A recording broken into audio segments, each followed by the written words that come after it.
Hi guys, we're here for a Bible in a Year challenge reading for November 13th, and that reading is going to come from Ezekiel 27 through 29, Psalm 128 through 129, and Luke 8. Okay, Ezekiel chapter 27, the end of Tyr's glory. Then this message came to me from the Lord. Son of man, sing a funeral song for Tyr, that mighty gateway to the sea, the trading center of the world. Give Tyr this message from the sovereign Lord. You claimed, O Tyr, to be perfect in beauty. You extended your boundaries into the sea. Your builders made you glorious. You were like a great ship built for the finest cypress from Sinir.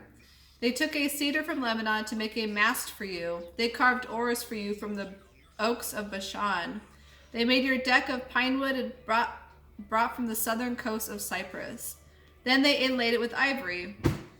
Your sails were made of Egypt's finest linen, and they flew as a banner above you.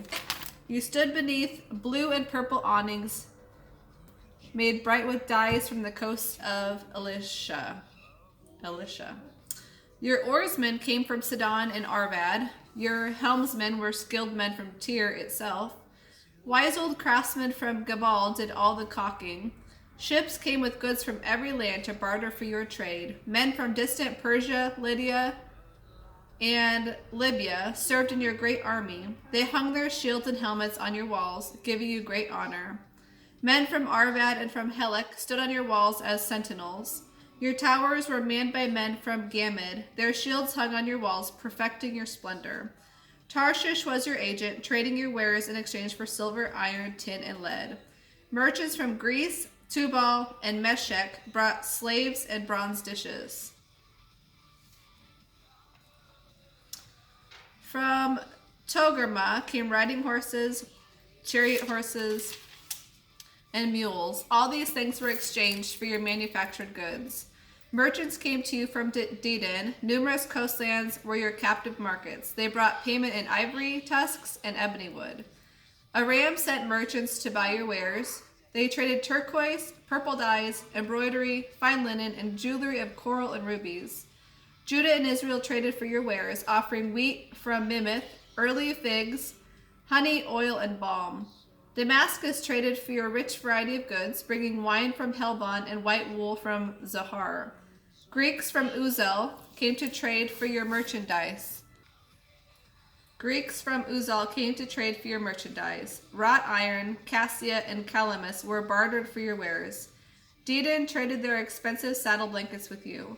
The Arabians and the princes of Kedar brought lambs and rams and goats in trade for your goods. The merchants of Sheba and Ramah came with all kinds of spices, jewels, and gold in exchange for your wares. Haran, Canaan, Eden, Sheba, Asher, and Kilmad came with their merchandise too. They brought choice fabrics to trade, blue cloth, embroidery, and many colored carpets bound with cords and made secure. The ships of Tarshish were your ocean caravans. Your island warehouse was filled to the brim. The destruction of Tyr. But look, your oarsmen are rowing your ship of state into a hurricane.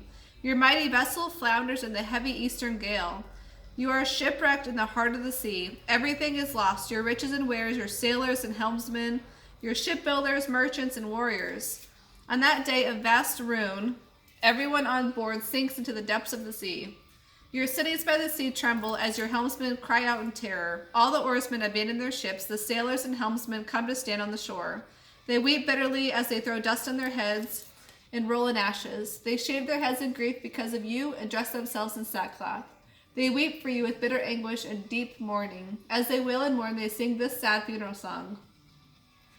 Was there ever such a city as Tyre, now silent at the bottom of the sea? The merchandise you traded satisfied the needs of many nations. Kings at the ends of the earth were enriched by your trade. Now you are a wrecked ship, broken at the bottom of the sea.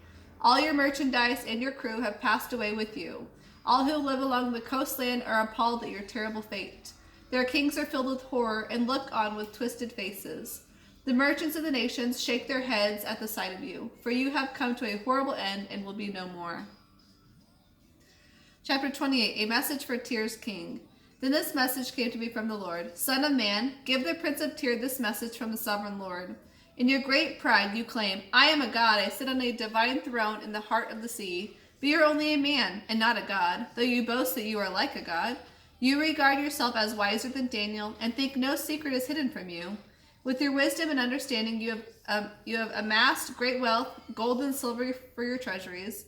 Yes, your wisdom has made you very rich, and your riches have made you very proud.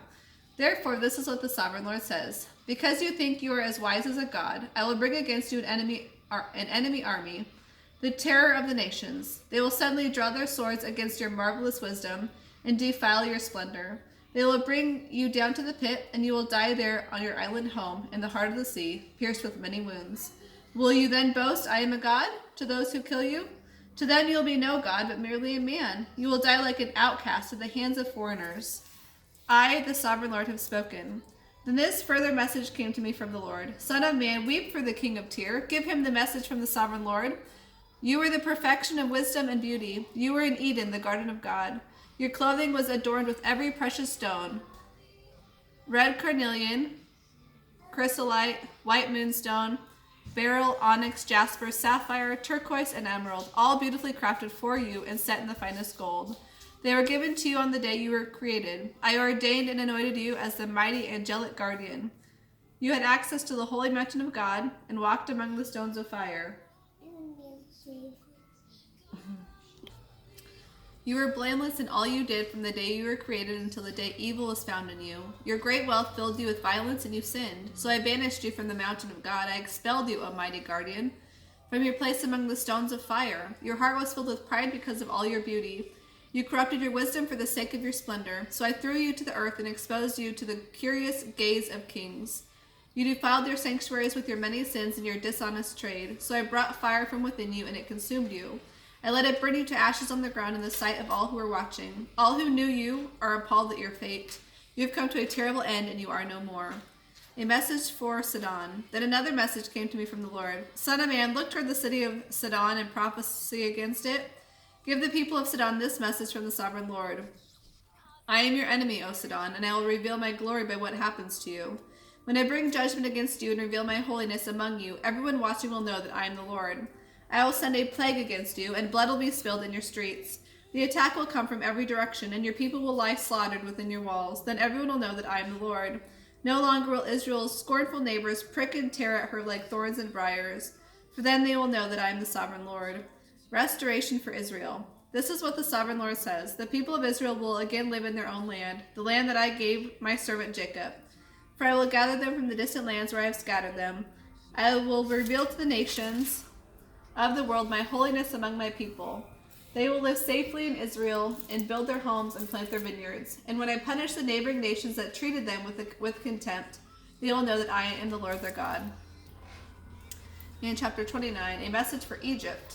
On January 7th, during the 10th year of King Jehoiachin's captivity, this message came to me from the Lord. Son of man, turn toward Egypt and prophesy against Pharaoh the king and all the people of Egypt. Give them this message from the sovereign Lord.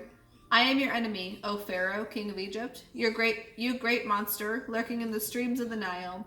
For you have said, the Nile River is mine. I made it for myself.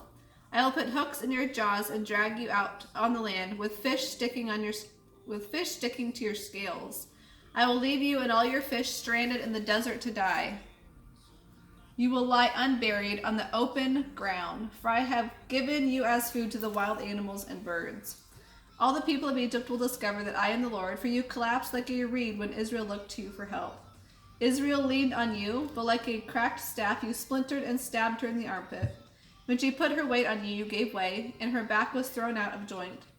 So now the sovereign Lord says, I will bring an army against you, O Egypt, and destroy both people and animals. The land of Egypt will become a desolate wasteland, and the Egyptians will know that I am the Lord.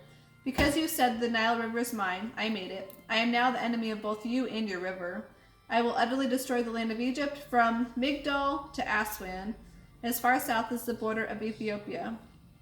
For 40 years not a soul will pass that way, neither people nor animals. It will be completely uninhabited. I will make Egypt desolate, and it will be surrounded by other desolate nations. Its cities will be empty and desolate for 40 years, surrounded by other desolate cities. I will scatter the Egyptians to distant lands. But the sovereign Lord also says, at the end of the 40 years I will bring the Egyptians home again from the nations to which they have been scattered.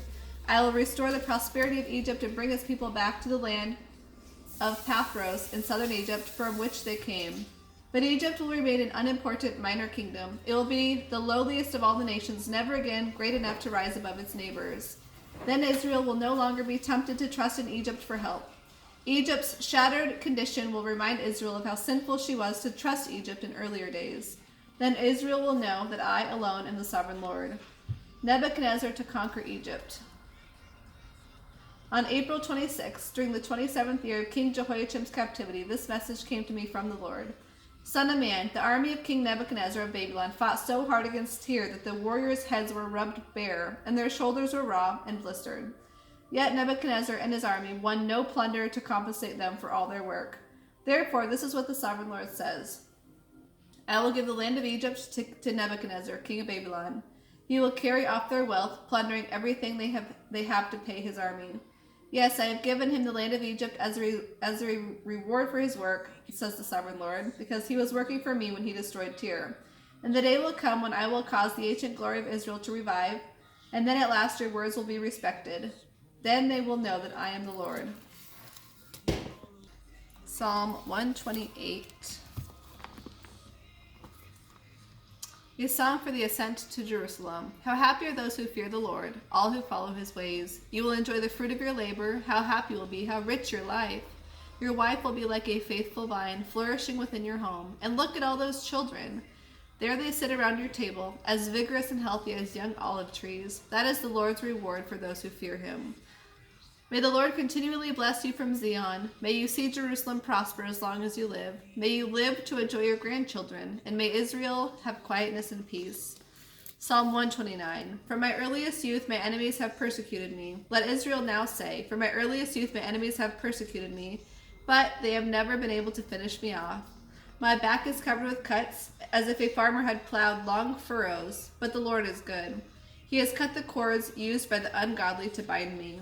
May all who hate Jerusalem be turned back in shameful defeat. May they be as useless as grass on a rooftop, turning yellow when only half grown, ignored by the harvester, despised by the binder. And may those who pass by refuse to give them this blessing. The Lord's blessing be upon you. We bless you in the Lord's name.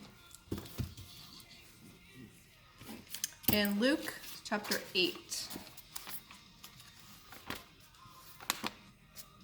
Women who followed Jesus.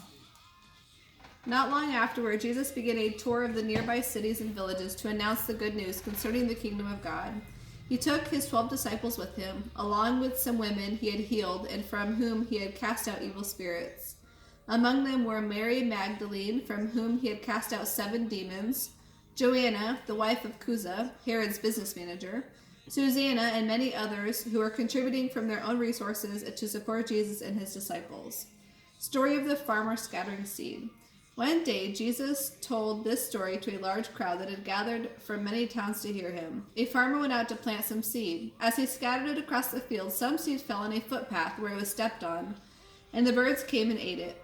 Other seed fell on a shallow soil with underlying rock. This seed began to grow, but soon it withered and died for lack of moisture. Other seed fell among thorns that shot up and choked out the tender blades. Still other seed fell on fertile soil. This seed grew and produced a crop 100 times as much as had been planted.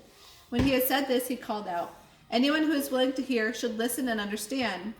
His disciples asked him what the story meant. He replied, "You have been permitted to understand the secrets of the kingdom of God, but I am using these stories to conceal everything about it from outsiders, so that the scriptures might be fulfilled. They see what I do, but they don't really see. They hear what I say, but they don't understand. This is the meaning of the story. The seed is God's message. The seed that fell on the hard path represents those who hear the message, but then the devil comes and steals it away and prevents them from believing and being saved. The rocky soil represents those who hear the message with joy, but like young plants in such soil, their roots don't go very deep. They believe for a while, but they wilt when the hot winds of testing blow. The thorny ground represents those who hear and accept the message, but all too quickly the message is crowded out by the cares and riches and pleasures of this life, and so they never grow into maturity. But the good soil represents honest, good-hearted people who hear God's message, cling to it, and steadily produce a huge harvest. Illustration of the lamp. No one would light a lamp and then cover it up or put it under a bed. No, lamps are mounted in the open, where they can be seen by those entering the house. For everything that is hidden or secret will eventually be brought to light and made plain to all. So be sure to pay attention to what you hear. To those who are open to my teaching, more understanding will be given. But to those who are not listening, even what they think they have will be taken away from them. The true family of Jesus. Once when Jesus' mother and brothers came to see him, they couldn't get to him because of the crowds. Someone told Jesus, "Your mother and your brothers are outside and they want to see you." Jesus replied, "My mother and my brothers are all those who hear the message of God and obey it." Jesus calms the storm. One day Jesus said to his disciples, "Let's cross over to the other side of the lake." So they got into a boat and started out. On the way across, Jesus lay down for a nap, and while he was sleeping, the wind began to rise. A fierce storm developed that threatened to swamp them, and they were in real danger. The disciples woke him up, shouting, "Master, Master, we're going to drown!" So Jesus rebuked the wind and the raging waters and the raging waves. The storm stopped, and all was calm. Then he asked them, "Where is your faith?" And they were filled with awe and amazement. They said to one another, "Who is this man that even the winds and waves obey him?" Jesus heals a demon-possessed man. So they arrived in the land of the Gerasenes, across the lake from Galilee. As Jesus was climbing out of the boat, a man who was possessed by demons came out to meet him. Homeless and naked, he had lived in a cemetery for a long time. As soon as he saw Jesus, he shrieked and fell to the ground before him, screaming, "Why are you bothering me, Jesus, Son of the Most High God? Please, I beg you, don't torture me." For Jesus had already commanded the evil spirit to come out of him. This spirit had often taken control of the man. Even when he was shackled with chains, he simply broke them and rushed out into the wilderness, completely under the demon's power. "What is your name?" Jesus asked. "Legion," he replied, for the man was filled with many demons. The demons kept begging Jesus not to send them into the bottomless pit. A large herd of pigs was feeding on the hillside nearby, and the demons pleaded with him to let them enter into the pigs. Jesus gave them permission, so the demons came out of the man and entered the pigs, and the whole herd plunged down the steep hillside into the lake, where they drowned. When the herdsmen saw it, they fled to the nearby city and the surrounding countryside, spreading the news as they ran. A crowd soon gathered around Jesus, for they wanted to see for themselves what had happened. And they saw the man who had been possessed by demons sitting quietly at Jesus' feet, clothed and sane. And the whole crowd was afraid. Then those who had seen what happened told the others how the demon-possessed man had been healed, and all the people in that region begged Jesus to go away and leave them alone, for a great wave of fear swept over them. So Jesus returned to the boat and left, crossing back to the other side of the lake. The man who had been demon-possessed begged to go too, but Jesus said, "No, go back to your family and tell them all the wonderful things God has done for you." So he went all through the city telling about the great things Jesus had done for him. Jesus heals in response to faith. On the other side of the lake, the crowds received Jesus with open arms because they had been waiting for him. And now a man named Jairus, a leader of the local synagogue, came and fell down at Jesus' feet, begging him to come home with him. His only child was dying, a little girl 12 years old. As Jesus went with him, he was surrounded by the crowds, and there was a woman in the crowd who had had a hemorrhage for 12 years. She had spent everything she had on doctors and still could find no cure. She came up behind Jesus and touched the fringe of his robe. Immediately the bleeding stopped. "Who touched me?" Jesus asked. Everyone denied it, and Peter said, "Master, the whole crowd is pressing up against you." But Jesus told him, "No, someone deliberately touched me, for I felt healing power go out from me." When the woman realized that Jesus knew, she began to tremble and fell to her knees before him. The whole crowd heard her explain why she had touched him and that she had been immediately healed. "Daughter," he said to her, "your faith has made you well. Go in peace." While he was still speaking to her, a messenger arrived from Jairus' home with the message, "Your little girl is dead. There is no use troubling the teacher now." But when Jesus heard what had happened, he said to Jairus, "Don't be afraid, just trust me, and she will be all right." When they arrived at the house, Jesus wouldn't let anyone go in with him except Peter, James, John, and the little girl's father and mother. The house was filled with people weeping and wailing, but he said, "Stop the weeping. She isn't dead, she is only asleep." The crowd laughed at him because they all knew she had died. Then Jesus took her by the hand and said in a loud voice, "Get up, my child." And at that moment her life returned, and she immediately stood up. Then Jesus told them to give her something to eat. Her parents were overwhelmed, but Jesus insisted that they not tell anyone what had happened. That is all for today's reading. We'll see you next time.